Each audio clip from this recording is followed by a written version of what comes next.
Bonjour y bienvenidos a Construye tu futuro en Canadá. Soy Javier y en este episodio vamos a explorar cómo es trabajar en Canadá, desde las vacaciones y días de asuntos propios hasta los seguros médicos y los planes de pensiones privados. Hoy te contaré cómo las empresas canadienses invierten en el bienestar de sus empleados.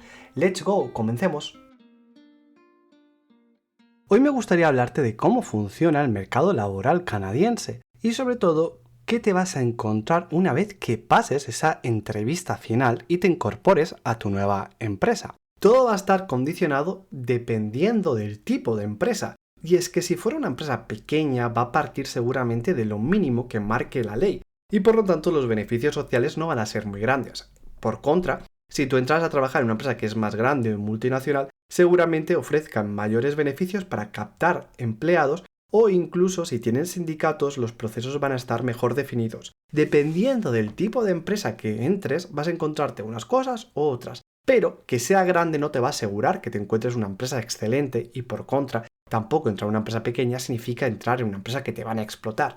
Sí que es cierto que el ambiente laboral en Canadá es muy bueno, pero como todo en la vida puede ser que te encuentres algo que es malo. Y todo lo que hay en Canadá no es oro. Dicho esto, el mercado laboral canadiense suele ser bastante distendido y tranquilo. No vas a encontrarte, o no es habitual que te encuentres al típico jefe tóxico o que te hagan problemas por todos, sino que en principio la gente confía en ti. También es cierto de que en el caso de que no hicieras algo bien, van a ser directos contigo. Por ello vamos a empezar a hablar de los beneficios principales que te vas a encontrar en Canadá y vamos a acabar hablando de cómo evalúan el desempeño. Y es aquí en cuando te van a poder decir si no estás haciendo bien las cosas. Pero para empezar, el principal beneficio que hay en Canadá, desde mi punto de vista, es la prima de fichaje o spinning bonus. Es decir, de forma genérica, cuando hayas pasado tu periodo de prueba, se te van a desbloquear todos los beneficios sociales de la empresa. Normalmente suele ser a los 3 meses. En ese momento te van a pagar la prima de fichaje en el caso que hayas pasado tu periodo de prueba. En el caso de mi empresa son unos $1.500 que te pagarían, pero sé de otras empresas que en vez de pagarte en cash, en dinero, te pagarían con productos o en especie. Y esto también es interesante porque así no te van a quitar las taxes, y es la parte mala de recibir la prima. Normalmente el gobierno te va a quitar la mitad del dinero en concepto de taxes, por lo tanto, de una prima de 1.500 quizás puedes llegar a recibir en tu banco 800. Pero lo interesante de la prima no es tanto de que cuando tú entras en el mercado laboral te paguen dicha prima, sino que también te van a pagar una prima a la persona que te recomiende. Es decir, si tú hubieras entrado porque has hecho un proceso de selección normal, simplemente tú vas a recibir tu prima y ya. Pero en el caso de que hubieras sido recomendado por una persona que estuviera trabajando en la empresa, a esta también le van a pagar la prima. Y es lo interesante. Mi empresa me está incentivando a que si yo conozco un perfil, que no tiene que ser de mi departamento, ya que en la página web de la empresa, en la parte del portal de empleado, vas a encontrar todas las vacantes que están necesitando cubrir. En el caso de que tú conocieras a una persona que encaje con el perfil que está buscando la empresa, tú le podrías dar un referido o podrías decirle que si está interesado en postularse a tu compañía. Y en el caso de que la empresa lo seleccionara, a ti te van a pagar una prima de fichaje. Pero, ¿por qué es interesante? Al final las empresas lo que buscan es trabajadores que vayan a encajar en el ambiente laboral que ésta tiene. Y por lo tanto, si tú estás refiriendo a alguien en cierta forma, crees que esa persona es la adecuada para trabajar porque bien sabe hacer la faena y también porque va a adaptarse al ambiente laboral que hay en la empresa. Por lo tanto, es un win-win o un ganar todos. Pero no me gustaría que te confundieras. Al final, que te hayan referido no significa que te vayan a enchufar. Tú vas a tener que pasar el proceso de selección normal como todo el mundo. Simplemente puede ser que ya hagas la entrevista con la persona que va a ser tu supervisor o por en contra vas a tener que pasar el proceso normal, que normalmente suele ser hacer la entrevista con recursos humanos para luego hacer la entrevista con tu supervisor y finalmente acabar haciendo una entrevista con el vicepresidente del área en cuestión. Este va a ser el que te dé el visto y bueno a que te contraten. Y como te decía, depende de la empresa. Por ejemplo, en mi empresa bastaría con que yo mande el currículum vitae de la persona en cuestión a mi supervisor. En cambio, sé de otras empresas que tú tienes que mandar un link de referido a la persona que quieres recomendar y a través de ese link esa persona va a quedar notificado de que viene referido de tu parte. Por lo tanto, va a depender un poco de tu empresa y de cómo trabajen. Por lo que para mí es muy interesante que mantengas tu LinkedIn actualizado y sobre todo que vayas añadiendo a gente que conozcas en Canadá o que sean de tu sector. ya que indirectamente, en el caso de que esa persona se abriera una vacante y crea que puede ser un perfil adecuado, te puede referir. Por lo tanto, es una herramienta de contratación muy interesante. Dicho esto, si hubieras pasado el periodo de prueba, vas a desbloquear el resto de beneficios. El más común serían las vacaciones. Tú vas a disponer de 14 días al año y dependiendo de la empresa quizás te ofrecen más días. Pero todo esto van a ser políticas al final para captar talento o para retenerlo. En el caso de mi empresa, a mí me ofrecerán una semana más de vacaciones a partir de que lleve trabajando con ellos 3 años. Aunque también es cierto que las vacaciones se calculan desde el momento que empezaste a trabajar. Por lo tanto, si tú has entrado a trabajar a mitad del año, quizás no te corresponden estos 14 días, sino que te van a corresponder menos. Todo va a depender de la empresa. Otro beneficio bastante común son los días personales y el banco de horas, pero esto al final va a depender de la empresa y no es obligatorio por ley. En el caso de mi empresa, a mí me ofrecen 4 días al año por asuntos propios, sick days, o como se dice en Quebec, congés, los cuales puedo disponer cuando quieran y son en tramos de horas. Puede ser que me pida un día entero porque estoy enfermo, o quizás tengo que hacer algún tipo de trámite burocrático como ir al ayuntamiento, ir a tramitar algo de la carta maladí o la carta de sanidad, o porque no tengo que ir al dentista y necesito tomarme unas horas para poder ir a la cita tranquilamente. Al final son unas horas que tú tienes disponibles. Pero como te he mencionado anteriormente, todo esto va a depender de tu empleador y de los beneficios que ofrezca. Al final puede ser que te ofrezcan más días personales o por lo contrario que no te ofrezcan nada. Otro beneficio habitual suele ser el banco de horas y en el caso de que tú hagas más horas de las debidas en tu jornada laboral, se pueden acumular en un banco de horas y vas a poder disfrutar de ellas o bien porque te las van a pagar o porque se pueden acumular como días de vacaciones. Por lo tanto, el banco de horas es bastante interesante. Piensa que vas a poder acumular de forma genérica unas 40 horas. Y en el caso que te excedieras de esas horas, se te van a pagar como horas extras. Y por lo contrario, si tú no te excedes de esas horas, las vas a tener ahí acumuladas durante un año. Normalmente, si no las utilizaras, una vez al año te las van a pagar y se liquidarían. Y en el caso de que no llegara ese momento, tú podrías canjearlas por días de vacaciones. Esto a mí me parece súper interesante porque junto a los días de vacaciones normal, que no son muchos, más el banco de hora, puedes irte casi 3 semanas a tu país. Y es lo que yo voy a hacer estas navidades. Otro beneficio que suelen tener las empresas canadienses y que es muy importante suele ser el seguro médico y dental. Este puede variar en función de la empresa y de quién te ofrezca este servicio. De forma genérica te diré que hay 3 tipos de planes y dependiendo del plan que elijas vas a tener unas coberturas más ampliadas o unas mínimas. Básicamente van a estar divididos en 3 secciones que pueden ser bronce, plata y oro. Y dependiendo de la sección que escojas vas a tener unas coberturas más completas o menos. Sobre todo la principal diferencia con el plan oro suele ser que este no tiene copagos y que el tope máximo que te van a devolver en el caso que tuvieras que utilizar el seguro médico va a ser más elevado. Básicamente este incluye que te hagan reembolsos en los medicamentos que tengas que comprar, así como también si fueras al dentista te reembolsarían el dinero que te hayas gastado y también si fueras al oculista. En mi caso, por ejemplo, a mí me devuelven el 80% de lo que gaste en estos servicios. También es muy habitual que estos planes contengan un seguro de vida en el caso de que fallecieras. Esperemos que no. Pero obviamente, dependiendo del tipo de plan que hayas elegido, vas a tener unas mayores coberturas en todos los ámbitos, incluido este seguro de vida. Por lo que una vez que hayas elegido el plan que quieres, te van a preguntar cómo lo quieres contratar, y es decir, tú puedes elegir la opción de asegurarte a ti solo, hacer un seguro para ti y tu pareja o hacer un seguro familiar. Y finalmente también podrías tener una opción que es exenta. ¿Cómo funciona esto? Básicamente, tú cuando te registres en tu seguro médico lo puedes contratar para ti, que es lo que te van a obligar a hacer. Pero en el caso de que tu pareja no tuviera un seguro médico por su parte, tú puedes asegurarla. Y es más, en el caso de que tu pareja no tenga dicho seguro, por ley te obligan a que contrates el seguro de pareja o familiar. O por lo contrario, si tú ya estuvieras asegurado con tu pareja, tú podrías simplemente estar exento de este seguro.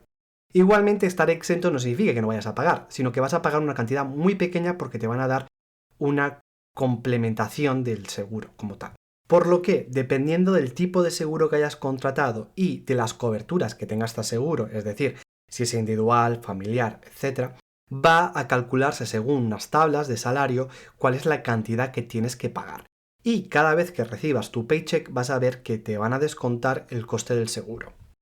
Y finalmente llegaríamos al último beneficio que suelen ofrecer las empresas, y es el RPP o RIR, que básicamente es la jubilación. Es muy habitual que las empresas en Canadá ofrezcan una jubilación para sus empleados. ¿Pero qué quiere decir esto? Básicamente tu empleador te va a preguntar el porcentaje de sueldo que te quieres retener en cada paycheck, y de acuerdo a este porcentaje él va a hacer una aportación complementaria. En mi caso, por ejemplo, si yo me retuviera un 5% de mi sueldo, mi empleador me aportaría de forma complementaria un 4,5%. Por lo tanto, estaría ganando un 4,5% más al año porque mi empleador va a poner en un fondo ese dinero. ¿Yo puedo elegir dónde van a hacer esta aportación? No. Normalmente tu empleador habrá seleccionado un broker que le ofrecerá una rentabilidad esperada por unos productos financieros. Y este va a recibir de tu parte todos los meses o en todos los paychecks una parte de tu sueldo, un porcentaje que tú hayas estimado más la parte complementaria de tu empleador. Por lo cual, él va a gestionar estos fondos y los va a invertir en el producto que hubiera seleccionado. Y tú cada año vas a recibir una carta de su parte indicándote de todas las aportaciones que hubieras hecho a este plan de pensiones, el cual va a tener una deducción a la hora de presentar las taxes. Por lo que en el caso de que tú tuvieras esta opción sería súper interesante. Ponte en el caso de que mi empleador simplemente me igualara al porcentaje que yo estuviera aportando y fuera un 5%. En dicho caso estaríamos hablando de que si yo tuviera un salario de en torno a $50,000, estaría ganando $2,500 más al año gracias a las aportaciones de mi empleador. Por lo que mi sueldo bruto sería de $52,500. Es decir, estoy ganando $2,500 más gracias a que estoy afiliado a este programa de la jubilación. Y también, sobre todo, estos 2,500 más los 2,500 que yo he aportado van a ser $5,000 que me voy a poder descontar de las taxes. Es decir, yo no voy a presentar las taxes como que ganara $50,000, sino que voy a presentar las taxes a razón de que he ganado 45,000. Por lo que en el caso de que tú tuvieras este tipo de productos o tu empresa te ofreciera este tipo de productos, enhorabuena. Estás ya invertido, tienes tu primera cuenta registrada en Canadá y sobre todo, la única parte mala es que no controlas en qué están invirtiendo. Quizás estas aportaciones que está haciendo tu empleador te van a asegurar un 5 o un 8%, pero tú podrías haber elegido otro tipo de producto que podría haber sido más elevado, el retorno. Por lo que en el siguiente capítulo hablaré específicamente de los planes de pensiones que hay en Canadá y los beneficios que vas a obtener y cómo trabajar con estos. Igualmente, quédate que si tú tuvieras un producto similar en tu empresa, te acabas de adecuar o acabas de coger el hábito de hacer aportaciones bimensuales o mensuales a un fondo para que te den una rentabilidad. Esto es súper importante. Y también acuérdate de que al final quizás tú vas a estar más cómodo eligiendo tú en qué quieres invertir. Pero como te digo, en el siguiente capítulo te desarrollaré todo esto. Finalmente, después de hablar de todos los beneficios que suelen ser habituales en el mercado laboral canadiense, vamos a hablar de cómo te van a evaluar tu trabajo. Y es que, al final, la evaluación del desempeño es una cosa muy habitual en Canadá. Como bien te decía al principio, dependiendo del tipo de empresa y de lo complejo que sea, este proceso va a ser mucho más simple o más complejo. De forma genérica, se te van a asignar unas preguntas que van a cierta forma, a obtener una puntuación. Es decir, vas a poder responder de un sentimiento de 0 a 5 y tú puedes justificar tus respuestas. Cuando hayas completado todas estas preguntas vas a obtener una nota y con esta nota va a ser, digamos, tu desempeño. Y tu supervisor directo va a tener que contestar a las mismas preguntas que a ti te han hecho, pero desde su punto de vista. Por lo que, una vez al año vais a conciliar su perspectiva de la situación con la tuya. Y dependiendo de esa reunión, te va a salir una propuesta de incremento salarial, que puede ser que cubra la inflación o no. Igualmente, todo esto depende de la empresa. Quizás en tu empresa simplemente van a ser 2 preguntas que vas a tener con tu supervisor y va a ser mucho más sencillo, o por lo contrario, quizás no existe ni siquiera este proceso. Todo depende. Lo importante es que en el caso de que tengas que evaluar el desempeño, no lo dejes para una reunión anual, sino que mi recomendación personal es que intentes tener un feedback continuo.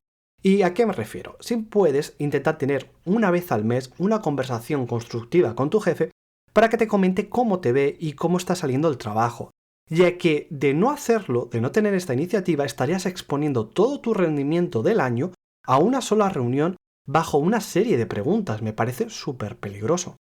Por lo que, para concluir este capítulo, me gustaría hacerte la siguiente reflexión. En el caso de que tú estuvieras interesado en que esa evaluación de desempeño fuera muy buena, piensa que el tope de la nota es un 5%, y en el caso de que tuvieran que hacer una subida salarial de más de un 5%, esta va a tener que estar referida por tu supervisor y será aprobada en un comité de empresa. Por lo tanto, puede ser que en el comité de empresa te digan que no y no te suban el sueldo. Por lo que si tú quieres tener un cambio significativo en tu sueldo, desafortunadamente la única forma de hacerlo es cambiarse de empresa. Y en el caso que estuvieras cómodo, puede ser que tú cumplas y digas, ostras, he sacado un 4. Pero también desafortunadamente hay veces que las empresas van a marcar un tope.